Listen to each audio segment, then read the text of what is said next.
Apa kabar teman-teman sobat petani? Hari ini kita akan membahas tentang edukasi.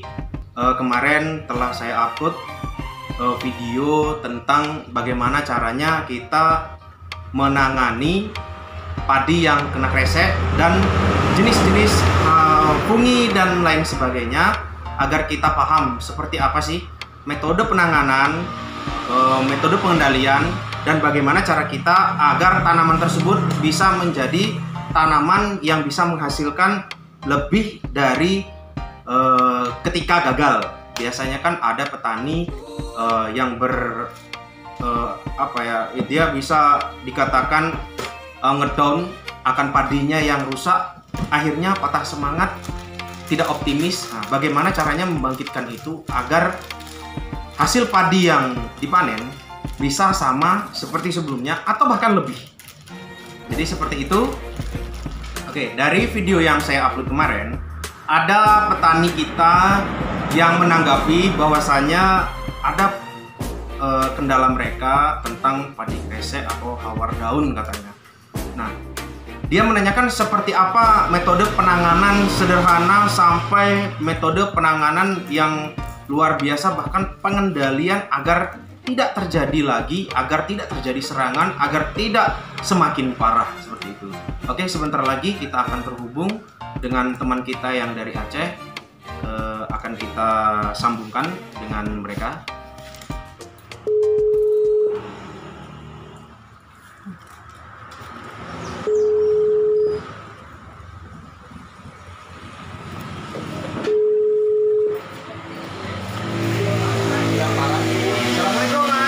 Selamat. Sampean udah di lahan?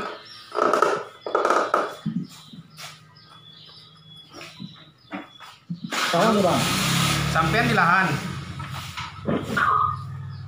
Iya betul. Lagi di lahan ini.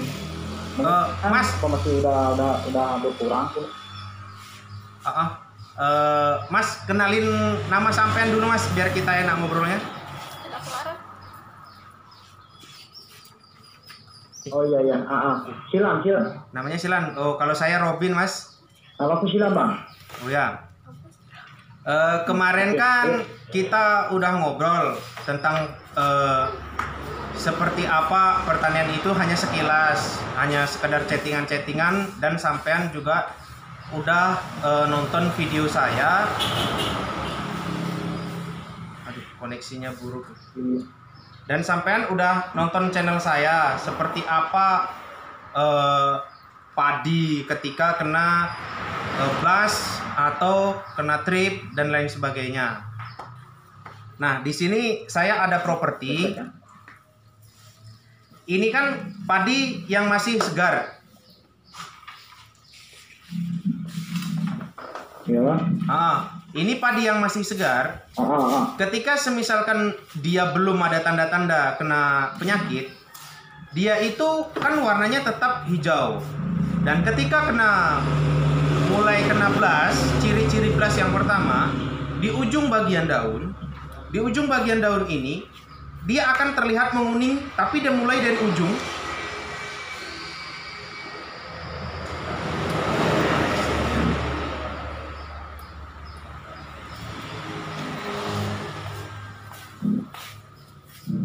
Aduh, koneksinya agak terjeda ini. Halo? Dari ujung ini berwarna kuning. Nah, ketika sudah terkena, dia akan seperti ini.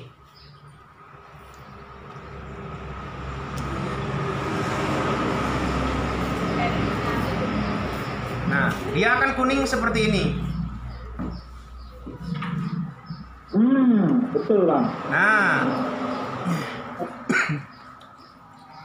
ketika dia menguning seperti ini,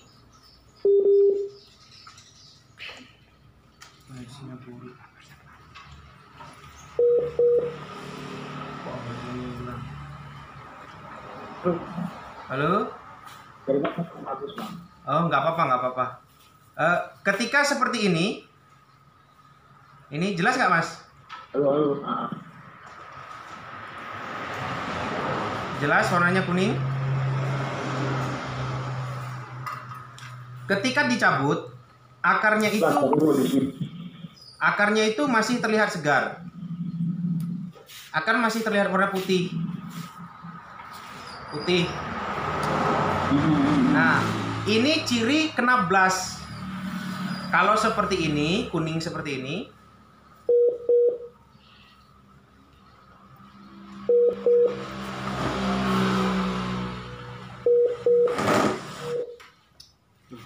sorry teman-teman, ini sinyalnya agak buruk karena beliau berada di daerah lumayan jauh. Oke, kita hubungi ulang Mas Dilan.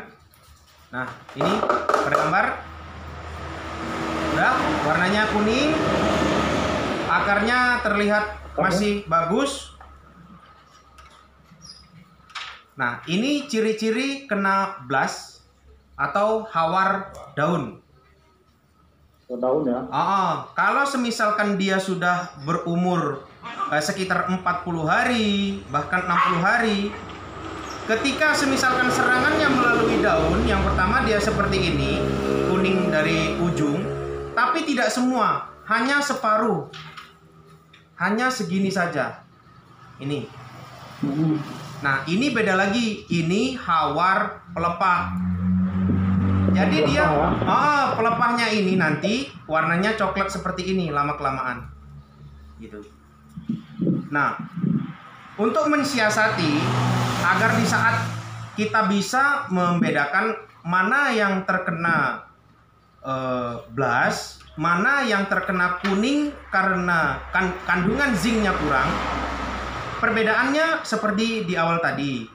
Ketika kita lihat warnanya kuning sama seperti ini kuning, namun ketika cabut, akar yang ketika dia bukan blast itu dia akan mengkeriting seperti rambut, tapi dia sudah mati akarnya mati. Tapi kalau semisalkan hanya kena blast, akar tetap segar, akar tetap bagus, tapi hanya menguning di bagian daun. Ini berbahayanya ketika dilanjut usianya, maka tanaman tidak akan mengeluarkan malai maksimal. Seharusnya malai itu panjangnya bisa 30 cm. Ketika kena blast, tidak ada pencegahan kemudian bisa sembuh kembali, dia bisa normal. Kalau tidak bisa sama sekali, berarti dia tidak akan bisa normal. Seperti padi singgang bahasanya, atau padi yang malainya itu pendek, mungkin segini. Kalau semisalkan diukur itu 15-20 cm, seperti itu. Kerdil lah ya. Ya, bisa malainya dibilang ya. seperti itu. Sama dia ukurannya dengan buah padi kerdil. Nah, kemudian ketika padi yang terkena blast, air pada aliran gang atau legowonya ini tetap dia airnya normal, tidak ada reaksi pada air. Tapi kalau semisalkan dia terkena kuning karena kekurangan zinc, air ini akan berwarna coklat atau warnanya seperti air karat, dan juga dia akan keluar seperti lumut. Nah, lumut itu yang menyebabkan uapan-uapan pada tanaman, uapan yang seharusnya keluar agar tetap bagus, uapan mikronya, dia tidak akan bisa keluar karena ada air. Nah, di bagian gang ini. Tapi kalau semisalkan airnya dibuang, dia akan tetap normal, tidak perlu pengobatan seperti di video sebelumnya. Tidak akan ada pengobatan sama sekali, tinggal dikeringkan saja sudah selesai. Tapi kalau semisalkan seperti ini kan kena blast. Blast ini menggunakan fungisida yang asistrobin juga bisa, menggunakan bahan aktifnya topsin kalau nggak salah itu dari kayaku, itu juga bisa. Kemudian yang berbahan tebuconazole, venoconazole itu bisa juga. Nah, jadi Antrakol bisa nggak? antrakol itu dia ada B+ dan kandungan zinc. Itu hanya pencegahan aja. Oh. Nah, ketika sampean memang perlu untuk bahan aktif yang sebenarnya, bahan aktif yang pada toksin itu bagus. Bagus ya vaksinnya. Nah, lebih baik sampean kalau sudah terkena seperti ini kan sudah tergolong hampir parah. Kalau misalkan pengendalian.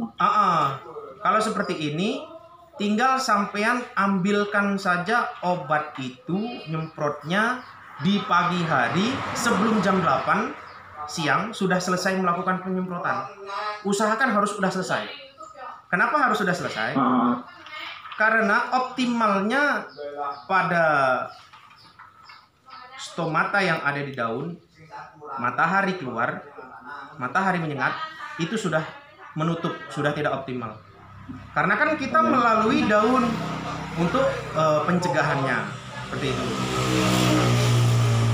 Nah, kira-kira ada yang mau ditanyakan nggak ini, Mas? Untuk penjelasan saya yang tadi, agar kita sama-sama satu pemikiran seperti itu. Iya betul. Jadi kalau untuk ini apa namanya,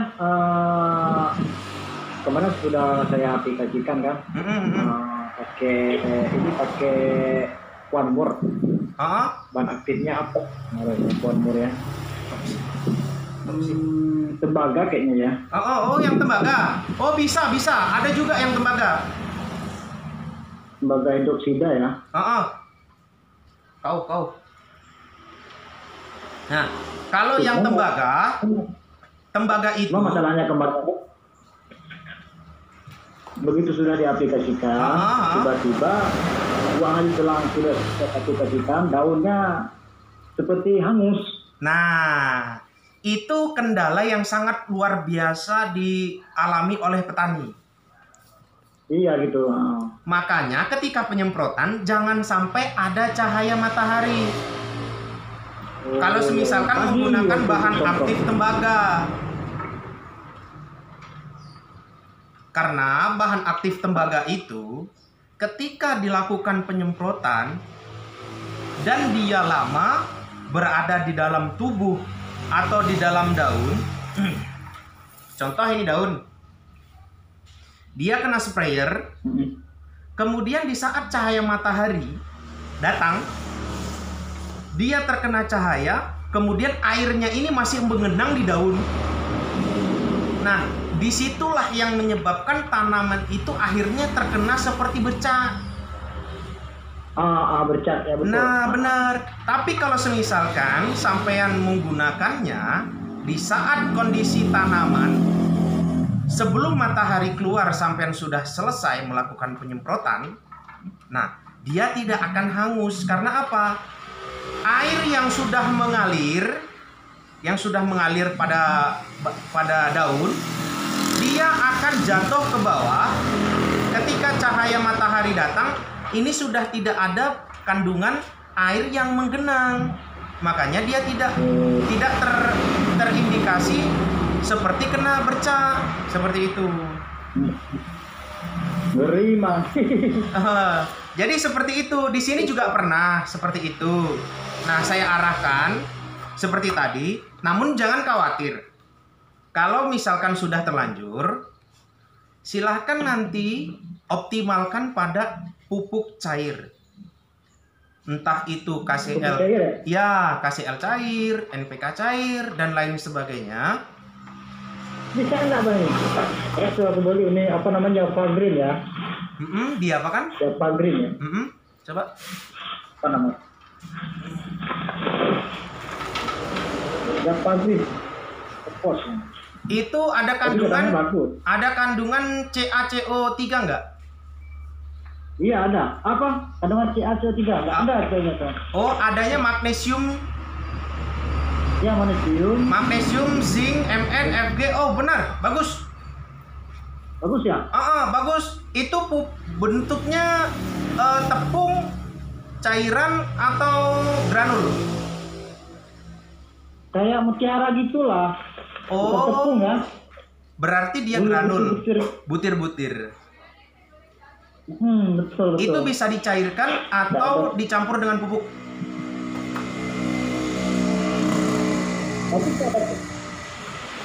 Rencananya mau dicairkan kemudian disemprot pakai tangki apa dicampur dengan pupuk? Dicampur sama insek aja lah, insek sama ini, sama fungisida ya. Bisa nggak? Oke, itu bisa, tapi dengan catatan sebelum itu dimasukkan ke dalam tangki, dicairkan terlebih dahulu. Setelah dicairkan, baru disaring. Setelah disaring, baru dimasukkan ke dalam tangki. Nah, dan catatan yang paling utama, karena itu bahannya mengandung bahan yang mikro, itu sampean sebelum matahari keluar optimal agak panasnya, yaitu jam 8 lebih, usahakan sudah selesai melakukan penyemprotan. Sore bisa nggak sore? Gimana? Rencana sore ini ya? Sore bisa nggak sore? Jam-jam 4 atau jam 3? Kalau cahaya matahari yang sampean rasakan rasanya masih agak panas, lebih baik ditunda. Tunda ya? Usahakan matahari itu kalau lahannya kira-kira seberapa itu? Lahannya ya?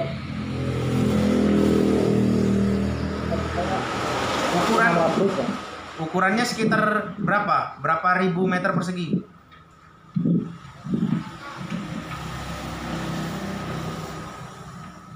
Kenapa? Untuk lahannya kira-kira lahan seberapa? Umurnya apa nih? Enggak, lahan sampean, hamparan lahan. Nggak jelas bang. Berapa luas lahan yang mau disemprotkan? Oh iya, yang 1.600 bang. Oh, lebih baik mulainya jam setengah 6. Jam 7 selesai nggak masalah. Lebih baik mulainya jam setengah 6. Lebih baik jam itu mulainya.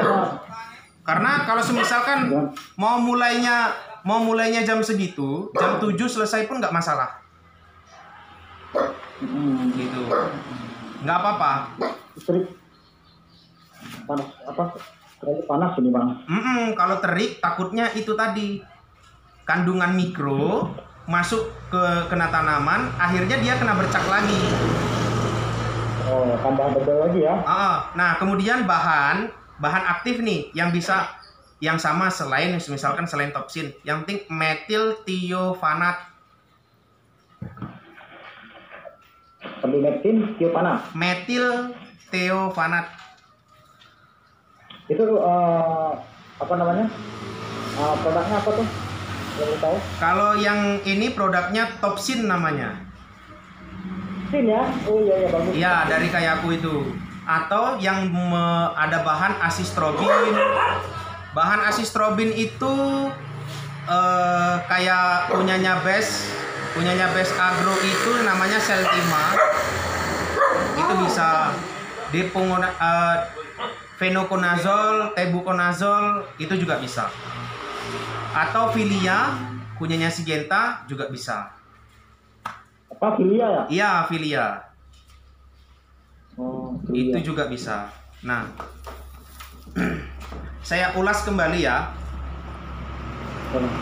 Ini kan semisal tanaman sudah jelek seperti ini ya. Jelek kali. Sampai jangan khawatir. Ketika 5 hari sekali dilakukan penyemprotan NPK cair dan melakukan pencegahan menggunakan fungisida, sampai semprot, dia akan tumbuh tunas baru seperti ini. Nah, ya tunas baru inilah yang akan kita harapkan. Ya, ini yang kita harapkan untuk normal. Nah, ketika yang sudah terserang, dia akan mati perlahan. Ini akan mati perlahan, dia akan hilang tersendirinya. Jadi sisanya yang ini akan bagus kembali setelah 10 atau 15 hari. Dari awal penyemprotan. Nah, disitulah kita ingin mengoptimalkan agar tanaman itu buahnya normal. Kalau semisalkan ini dibiarkan, ini menjadi parasit. Dia mati nggak mau, masih hidup juga iya. Kalau semisalkan diobat, ya itulah mati segan mati tak mau bahasanya. Hidup segan mati tak mau ya. Nah, kalau semisalkan kita obati, ini akan mati dengan lebih cepat. Nah, ini akan mati dengan lebih cepat. Dia lama-lama akan langsung menguning, bahkan seperti ini, bahkan seperti ini. Nah, setelah itu, ya dia akan mati. Nah, inilah yang optimal ini kita manfaatkan agar lebih bagus. Makanya sebelum bunting usahakan ini sudah normal bagusnya. Seperti itu. Makanya diusahakan seperti tadi. Dan air jangan lupa setelah kan sampean melakukan pencegahan selama 15 hari agar tanaman itu normal kembali. Setiap 4 hari sekali silahkan sampean keringkan. Jadi 4 hari pertama sampean keringkan dulu. Setelah 4 hari atau 5 hari kemudian sampean isi air selama 3 hari atau 4 hari juga. Kemudian dikeringkan lagi selama 4 hari atau 5 hari lagi. Jadi sampean mengeringkannya 2 kali dalam 15 hari tersebut. 1 kali pengisian air. Maka akan perubahannya lebih cepat. Cepat ya. Jadi seperti itu. Dalam 15 hari berapa kali tadi? Kalau untuk pengeringan 2 kali, untuk pengisian air sekali. 2 kali ya. Gitu. Itulah setelah hari ini air banyak kali di lahan ke semalam hujan ya. Segenang airnya mau dibuang susah. Oh, kalau membuangnya agak susah, lebih baik buatkan parit-parit kecil di dekat tanggul. Jadi itu untuk persiapan pembuangan lebih cepat.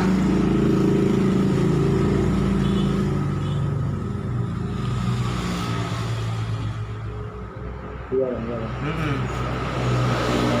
Oke, ada yang mau ditanyakan kembali nih?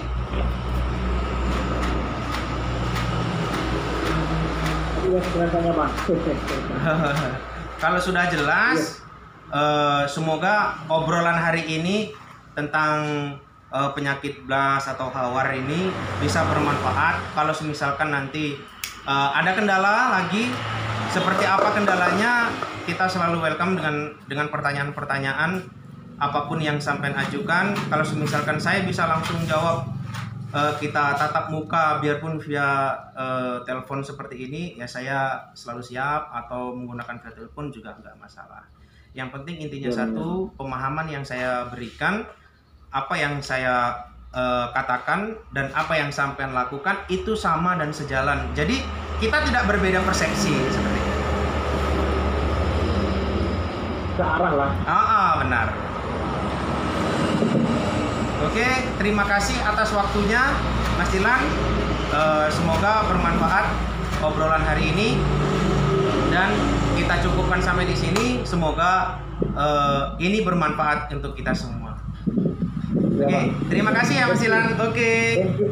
Oke, yuk. Salam Oke, salam juga dari Lampung sama teman-teman Aceh. Ya, dari Aceh, dari Aceh. Oke, yuk. Yuk. Assalamualaikum. Waalaikumsalam. Oke teman-teman, tadi percakapan saya dengan namanya Mas Cilan atau Bang Cilan. Itu dia dari Aceh. Kebetulan awal bertanya-tanya, kemudian masuk ke obrolan chat. Setelah masuk ke obrolan chat, ya kita ajak podcast seperti ini. Ya itu tadi percakapan kita, dan semoga teman-teman juga paham Maaf juga sebelumnya karena saya fokus dengan obrolan Mas Cilan tadi, fokus dengan ke kamera yang 2, kamera 1 saya belum terlalu fokus, tapi kalau misalkan ada pertanyaan silahkan nanti bertanya. Oke? Terima kasih, salam sukses untuk Sobat Petani.